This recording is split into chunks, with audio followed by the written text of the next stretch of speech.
नमस्कार दोस्तों, आप सभी का स्वागत, आप सभी का अभिनंदन। आज हम एक बहुत महत्वपूर्ण विषय पर चर्चा करने जा रहे हैं। जैसा कि आप पीछे बैकग्राउंड में जो पैनल लगा हुआ उस पर देख सकते हैं, हम संविधान में संशोधन की प्रक्रिया की बात कर रहे हैं। और हम क्यों संविधान में संशोधन की प्रक्रिया की बात कर रहे हैं? क्योंकि यह समय ऐसा है जब चारों तरफ एक चर्चा का विषय है कि क्या हमारे संविधान को बदला जा सकता है। बहुत से लोग हैं जो ये कह रहे हैं कि भारतीय संविधान को बदल दिया जाएगा, पूरी तरह से नया संविधान अस्तित्व में आ जाएगा। क्या ये संभव है? हम इसी पर आज की इस क्लास में, आज की इस वीडियो में चर्चा करने जा रहे हैं। जो लोग अनुच्छेद 368 को समझते हैं वो तो निश्चित रूप से ये बात समझते होंगे कि ऐसा संभव नहीं है। बहुत कठिन काम है कि संविधान को पूरी तरह से परिवर्तित किया जाए या जो संविधान का मूल ढांचा है उसको ही बदल दिया जाए। क्या आप लोग जानते हैं अनुच्छेद 368 के बारे में? क्या कहता है अनुच्छेद 368?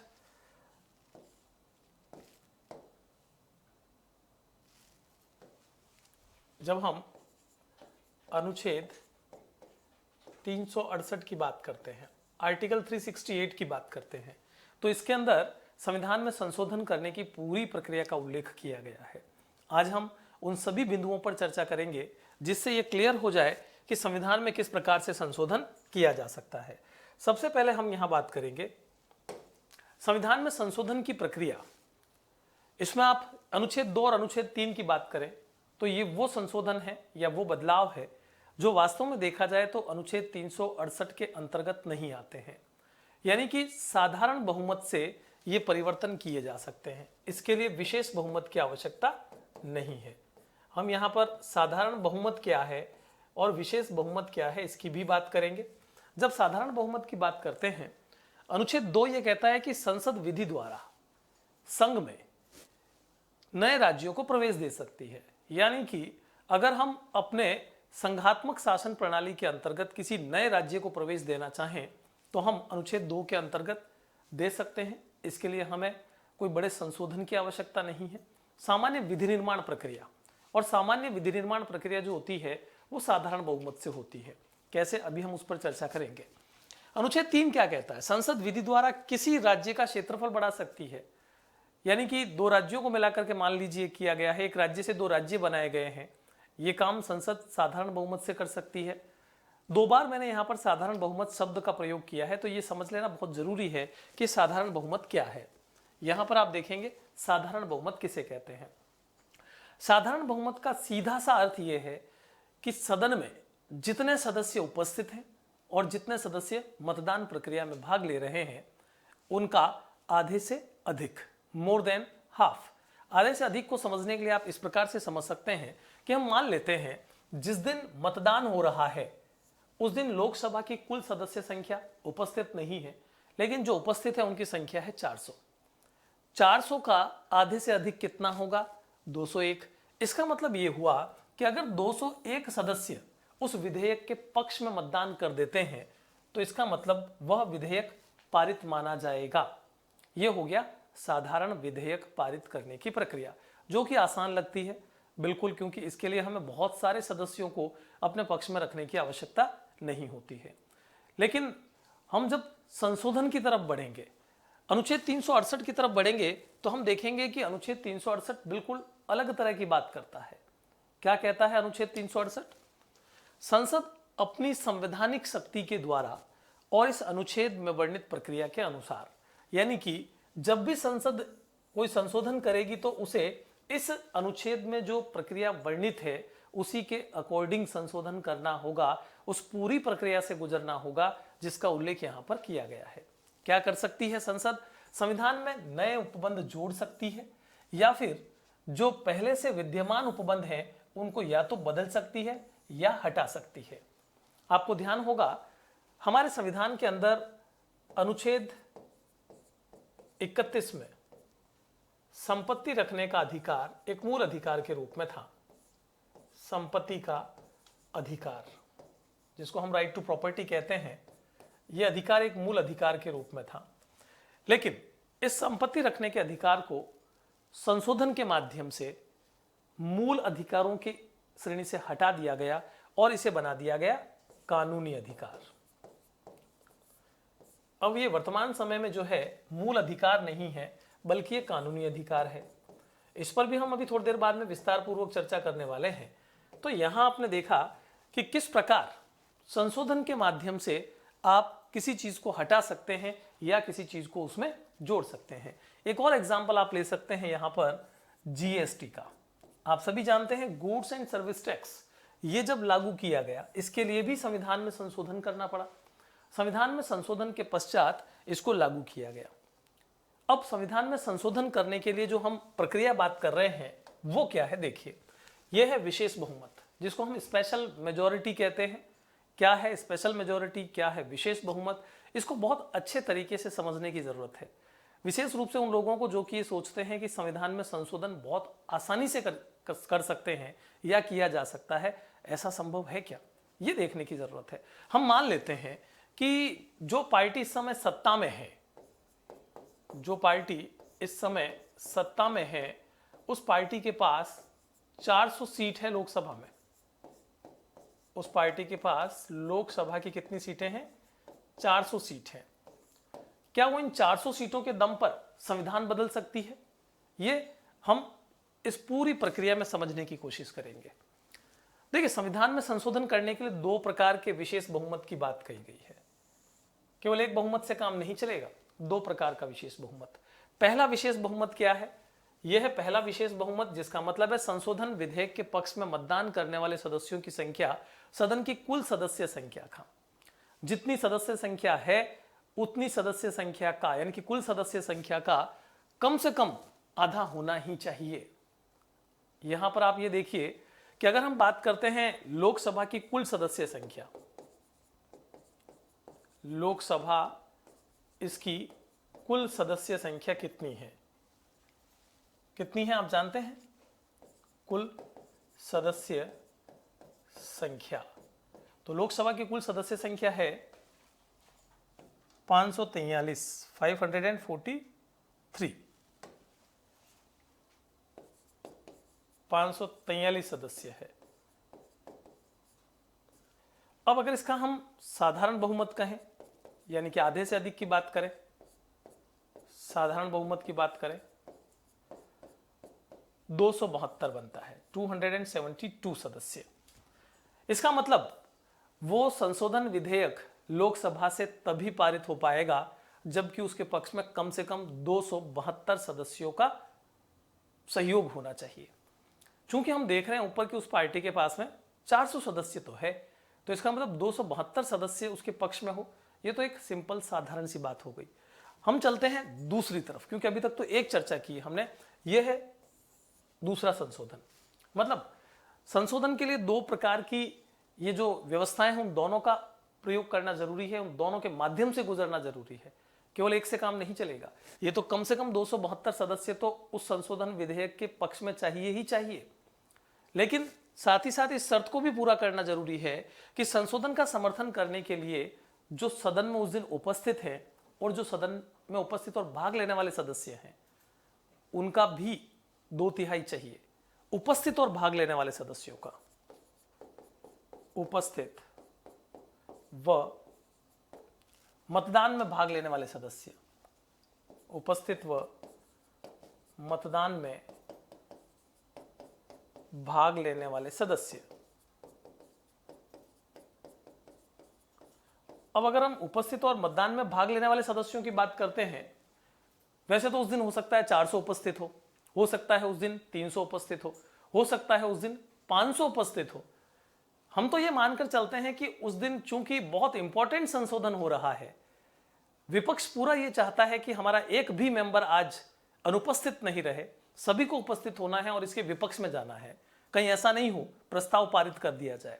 इसलिए 100% उपस्थिति जरूरी है, और जो संशोधन प्रस्ताव लाए हैं वो संशोधन करना चाहते हैं तो वो भी अपने सभी सदस्यों को कहेंगे कि आज तो लोकसभा में उपस्थित रहिए ही रहिए। मान लेते हैं कि उस दिन पूरे सदस्य उपस्थित हैं। अब पूरे सदस्यों का हम यहां पर करते हैं 2/3, तो जब कुल सदस्यों का हम 2/3 करेंगे तो कितना आएगा? कुल सदस्यों का 2/3 362 सदस्य, 362 मेंबर। वंस मोर, एक बार फिर हम ये मान लेते हैं कि अगर यहां पर 362 सदस्यों का आंकड़ा आ रहा है, तो ये भी 400 सदस्य है तो आसानी से हो जाएगा पूरा, ये भी मान लेते हैं। लेकिन क्या कहानी यहीं पर समाप्त हो जाती है? नहीं, अभी कुछ और बातें हैं जिनको भी समझना जरूरी है।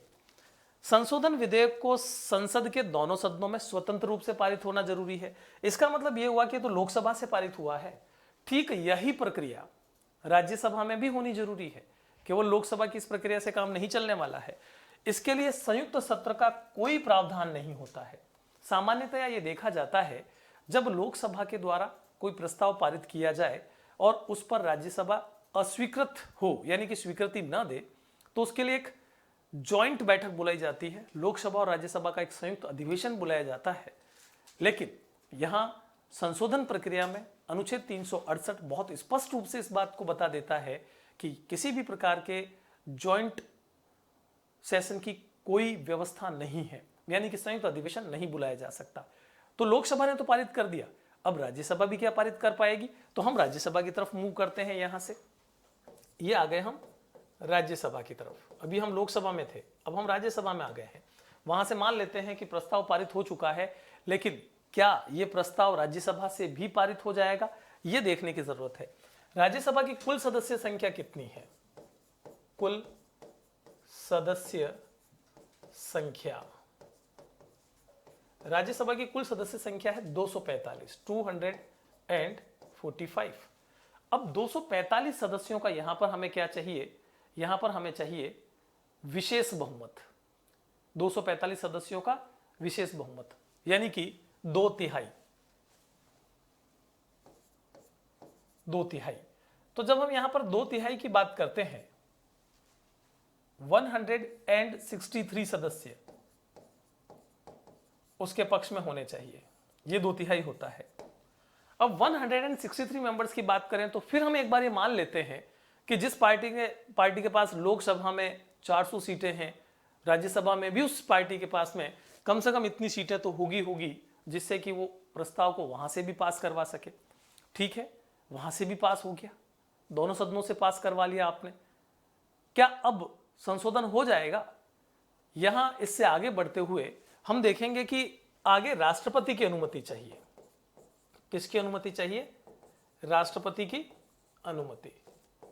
अब मान लेते हैं कि भाई राष्ट्रपति की अनुमति लेनी है, और राष्ट्रपति की अनुमति में भी संविधान बहुत स्पष्ट रूप से यह कहता है, अनुच्छेद 368 स्पष्ट रूप से यह कहता है कि संशोधन विधेयक पर राष्ट्रपति को अनुमति देनी ही होगी, डिले नहीं कर सकता राष्ट्रपति। तो राष्ट्रपति की अनुमति मिल गई, यहां से भी संशोधन पारित हो गया। और वैसे भी वो पार्टी जो सत्ता में है, तो राष्ट्रपति उसी पार्टी के सदस्यों के सहयोग से अपने पद पर आसीन है। तो मान लिया 2 मिनट के लिए कि वहां पर राष्ट्रपति की अनुमति भी मिल गई। क्या अब संशोधन हो गया? सामान्यतः हम यही कहेंगे कि हाँ साहब, दोनों ही सदनों से जो है संशोधन हो गया है, अब क्या दिक्कत है? अब तो राष्ट्रपति जी ने भी स्वीकृति दे दी है उस पर। लेकिन इस पर भी अभी अंतिम नहीं है। अब आ जाते हैं हम न्यायपालिका के पास। यह है न्यायपालिका। अगर न्यायपालिका को यह लगता है कि जो संशोधन किया गया है वह संशोधन उचित नहीं है, वह संशोधन संघात्मक शासन प्रणाली के लिए खतरा है, गलत है, अवैध है, तो अभी तक क्या हुआ है? अभी तक तो न्यायपालिका जो है उसे क्या कर सकती है? उसे अवैध घोषित कर सकती है, उस संशोधन को अवैध घोषित कर सकती है, क्योंकि न्यायपालिका के पास में एक शक्ति है, न्यायिक पुनरावलोकन की जिस शक्ति का प्रयोग करते हुए न्यायपालिका ऐसा कर सकती है। याद होगा आपको एक कानून जो कि पारित किया गया था, NJAC, जिसको हम कहते हैं नेशनल जुडिशियल अपॉइंटमेंट कमीशन, राष्ट्रीय न्यायिक नियुक्ति आयोग। जब न्यायाधीशों की नियुक्ति की प्रक्रिया जो कि पुरानी कॉलेजियम सिस्टम से चली आ रही थी, उसमें परिवर्तन करते हुए NJAC जिसे कहा जाता है, ये नया संशोधन किया गया था। न्यायपालिका को ये उचित नहीं लगा और न्यायपालिका ने इसे अवैध घोषित कर दिया। तो यहां ये बात तो आप समझ गए होंगे कि संविधान में संशोधन किसी भी प्रकार से हो जाएगा क्या? इतना आसान है क्या? कि संविधान पूरा बदल दिया जाए, एक संशोधन करने के लिए भी न्यायपालिका बाधक बन सकती है। तो संविधान तो इतना बड़ा है, संविधान में संशोधन इतना आसानी से कैसे हो सकता है? अभी तो कहानी खत्म नहीं हुई, अभी कहानी और आगे है। अब हम चलते हैं राज्यों द्वारा अनुमोदन। अब आप सोच रहे होंगे कि भाई संविधान तो वही, संशोधन तो वही समाप्त हो गया था, अब ये राज्यों द्वारा अनुमोदन क्या है? जब अनुच्छेद 368 ये कहता है कि कुछ संशोधन जो है वो केवल लोकसभा और राज्यसभा दोनों सदनों के विशेष बहुमत से पारित होने के पश्चात स्वीकृत हो जाते हैं, लेकिन कुछ ऐसे संशोधन जिनका संबंध देश की संघात्मक शासन प्रणाली से होता है, ऐसे में अगर कोई परिवर्तन करना है तो उसके लिए राज्यों की विधानसभाओं की अनुमति लेना भी जरूरी है। अब राज्यों की विधानसभाओं की अनुमति का मतलब क्या है? बहुत सिंपल सा मतलब है कि पहले आप लोकसभा और राज्यसभा दोनों के 2/3 बहुमत से प्रस्ताव पारित करवा लीजिए। ये देखिए, दोनों सदनों के विशेष बहुमत से प्रस्ताव पारित, यानी कि जो पिछली प्रक्रिया थी उसी प्रक्रिया से पूरा का पूरा संशोधन विधेयक जो था वो पारित करवा दिया गया। लोकसभा ने भी 2/3 बहुमत से पारित कर दिया, राज्यसभा ने भी 2/3 बहुमत से पारित कर दिया। अब उसे सभी राज्यों की विधानसभाओं के पास में भेज दिया जाएगा। विधानसभाओं के द्वारा उसे साधारण बहुमत से पारित करना होता है। ये भी समझा देता हूं कि भाई विधानसभा के लिए विशेष बहुमत की आवश्यकता नहीं है, विधानसभा उसको साधारण बहुमत से पारित करेगी, साधारण बहुमत।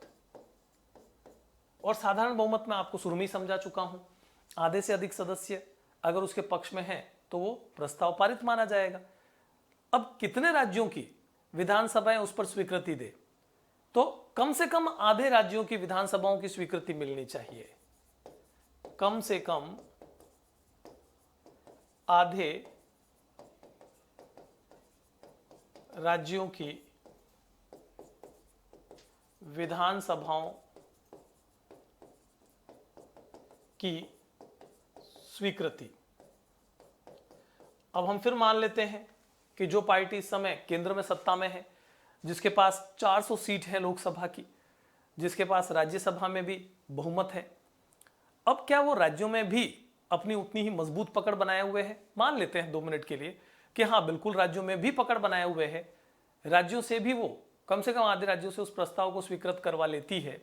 तो यहां से हम ये कहेंगे कि दोनों जगह से प्रस्ताव पारित हो गया, केंद्र से भी हो गया, राज्यों से भी हो गया, राष्ट्रपति ने भी अपनी स्वीकृति दे दी, तो प्रस्ताव वहां से स्वीकृत माना जाएगा। और जो प्रस्ताव राज्यों द्वारा अनुमोदन के लिए भेजा जाता है, वहां एक मैं यहां पर एग्जाम्पल के लिए लाया हूं जीएसटी का, क्योंकि जीएसटी जो है ना, गुड्स एंड सर्विस टैक्स, ये केंद्र व राज्य दोनों के जो टैक्स थे उन टैक्स से संबंधित था। ऐसी स्थिति में राज्यों की स्वीकृति इस पर अनिवार्य थी और राज्यों का अनुमोदन भी इस पर लिया गया था, तभी इसे लागू किया गया था। क्या अब हम ये मान करके चलें कि हाँ बिल्कुल आसान है संशोधन करना, संविधान को बदला जा सकता है? नहीं, अभी और आगे बढ़ना है हमें, और यह भी देखना है आधारभूत संरचना का सिद्धांत क्या कहता है। आपने अगर पढ़ा हो या आपको ध्यान हो तो सन 1973 की घटना याद कीजिए। सन 1973 यहां पर सर्वोच्च न्यायालय ने, यहां पर न्यायपालिका का एक ऐतिहासिक निर्णय आया था, न्यायपालिका का ऐतिहासिक निर्णय आया था। यह ऐतिहासिक निर्णय क्या है, मैं इस निर्णय की तरफ तो बाद में पहुंचूंगा। पहले मैं आपको यह बता दूं कि एक समय था जबकि न्यायपालिका बनाम सरकार एक विवाद चला था। क्या विवाद चला था? विवाद चला था न्यायपालिका बनाम सरकार। इसका मतलब यह है कि उस समय सरकार जो बदलाव लाना चाहती थी, सरकार जो परिवर्तन करना चाहती थी, उस मतलब संविधान में जो परिवर्तन करना चाहती थी, उस परिवर्तन के न्यायपालिका खिलाफ थी। न्यायपालिका नहीं चाहती थी कि इस प्रकार का परिवर्तन संविधान में हो, क्योंकि देखा जाए तो न्यायपालिका का सोचना उस समय ठीक था। न्यायपालिका जो संविधान कहता है उसके अकॉर्डिंग चल रही थी कि आप ऐसे किसी भी प्रावधान में बदलाव नहीं कर सकते जिससे कि संविधान का जो मूल ढांचा है, जो उसका बेसिक स्ट्रक्चर है, वो कहीं ना कहीं प्रभावित हो। तो न्यायपालिका उस समय तक ठीक थी। एक्चुअल में उस समय सरकार करना क्या चाहती थी? सरकार उस समय जो है भूमि सुधार कानून लाना चाहती थी, भूमि सुधार कानून लाना चाहती थी और उसके लिए उन्हें संपत्ति का जो अधिकार था उसे संशोधित करना जरूरी था। संपत्ति का जो मूल अधिकार था उस मूल अधिकार को संशोधित करना जरूरी था। ऐसी स्थिति में ये विवाद जो चल रहा था उसका फाइनल डिसीजन आया 1973 में और वो था केशवानंद भारतीवाद। क्या था केशवानंद भारतीवाद, इसको समझिएगा जरा। केशवानंद भारती की संवैधानिक पीठ में सदस्यों के बीच गंभीर वैचारिक मतभेद देखने को मिले। पीठ ने 7-6 यानी कि 7 निर्णय के पक्ष में थे, 6 उसके अगेंस्ट थे। न्यायाधीशों की बात कर रहा हूं मैं, कांटे का मुकाबला चल रहा था, सभी पक्ष में नहीं थे। 7-6 से निर्णय किया कि संसद को संविधान के आधारभूत संरचना में बदलाव करने से रोका जाना चाहिए। यहां समझिएगा जरा कि सरकार कोई भी संशोधन कर सकती है लेकिन सरकार आधारभूत संरचना को नहीं बदल सकती। न्यायपालिका ने बहुत स्पष्ट रूप से यहां कह दिया।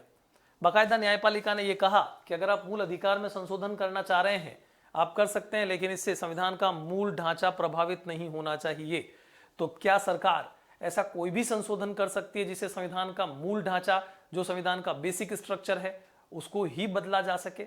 नहीं, यह संभव नहीं है, क्योंकि न्यायपालिका ऐसा करने से सरकार को हमेशा रोकेगी। और मैंने आपको 2 एग्जाम्पल दे दिए हैं, एक नहीं बल्कि एक तो मैंने नेशनल जुडिशियल अपॉइंटमेंट कमीशन का एग्जाम्पल दे दिया है। दूसरा एग्जाम्पल यहां पर, जब तक संपत्ति के अधिकार को सरकार बदलना चाह रही थी तब तक न्यायपालिका उसे रोकती रही। बाद में जब न्यायपालिका को लगा कि यह आर्थिक समानता के लिए जरूरी है, संपत्ति का मूल अधिकार कानूनी अधिकार में परिवर्तित किया जा सकता है, तब न्यायपालिका ने स्वीकृति दी और साथ में यह भी कहा कि आप मूल ढांचे में किसी प्रकार का परिवर्तन नहीं कर सकते। सर्वोच्च न्यायालय ने कहा कि अनुच्छेद 368 जो संसद को संविधान में संशोधन करने की शक्तियां प्रदान करता है के तहत संविधान की आधारभूत संरचना में बदलाव नहीं किया जा सकता। यानी कि आप बेसिक स्ट्रक्चर को किसी भी प्रकार से प्रभावित नहीं कर सकते। अब आधारभूत संरचना क्या है? आपके दिमाग में निश्चित रूप से यह सवाल घूम रहा होगा कि भाई आधारभूत संरचना की बात बार बार न्यायपालिका कर रही है, बट ऐसा कौन सा संशोधन सरकार नहीं कर सकती जहां न्यायपालिका उसे रोकेगी? कौन सी आधारभूत संरचना की बात कर रही है? यह है वो आधारभूत संरचना कि यानी संविधान की जो सर्वोच्चता है वो बनी रहेगी, सरकार उसमें किसी प्रकार का फेरबदल नहीं कर सकती। कानून का शासन जो हमने अपना रखा है वह नहीं बदला जा सकता। न्यायपालिका की स्वतंत्रता रहेगी। याद आ रहा है ना, न्यायपालिका की स्वतंत्रता NJAC को याद कीजिए, नेशनल जुडिशियल अपॉइंटमेंट कमीशन को याद कीजिए, जहां पर सरकार ने बदलने की कोशिश की। न्यायपालिका ने कहा कि ये न्यायपालिका का जो स्वतंत्रता का अधिकार है वो छिन रहा है, हम आपको ऐसा करने का अधिकार नहीं देंगे। ठीक इसी प्रकार से शक्तियों के पृथक्करण का सिद्धांत, शक्तियों के पृथक्करण का सिद्धांत का मतलब है कार्यपालिका, विधायिका और न्यायपालिका के बीच में संविधान ने जो शक्तियां बांट रखी है वो शक्तियां उनके पास ही रहेगी। ऐसा नहीं हो कि सरकार मनमानी करने के लिए न्यायपालिका की शक्तियां भी अपने हाथ में ले ले, कार्यपालिका विधायिका की शक्तियां भी अपने हाथ में ले ले, ऐसा नहीं किया जा सकता। जो हमारा संघात्मक सिस्टम है, जो हमने केंद्र व राज्यों के बीच में शक्तियों का बंटवारा कर रखा है, केंद्र और राज्यों के बीच में जिस प्रकार के पूरी व्यवस्था को हमारे संविधान ने लागू किया है, उसमें भी आप कोई बड़ा बदलाव नहीं कर सकते। धर्मनिरपेक्षता ये परिवर्तित नहीं की जा सकती, ये भी मूल ढांचे में है। बहुत सारे लोग इस बात को लेकर के भी चिंतित हैं कि ऐसा ना हो कि कोई सरकार मनमाना रुख अपनाकर धर्मनिरपेक्षता जो भारत का एक मूल सिद्धांत है उसी को बदल डाले। नहीं हो सकता, क्योंकि ये भी आप देख रहे हैं आधारभूत संरचना की सूची में शामिल है।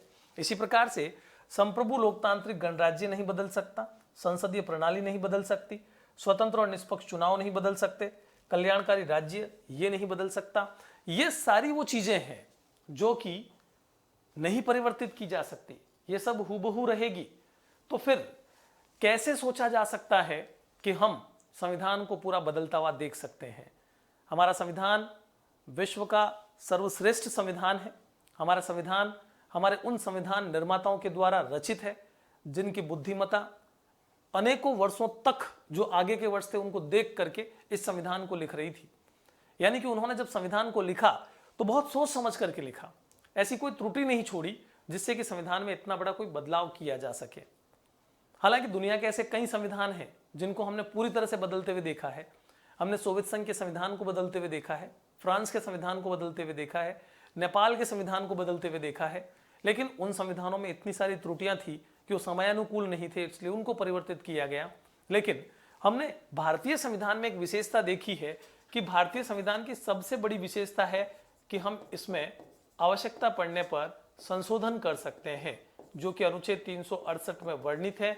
और आप सभी जानते हैं कि हमने 105 संशोधन जो किए हैं, इन 105 संशोधनों का एक ही मकसद है कि हम हमारे संविधान को समयानुकूल बना सकें।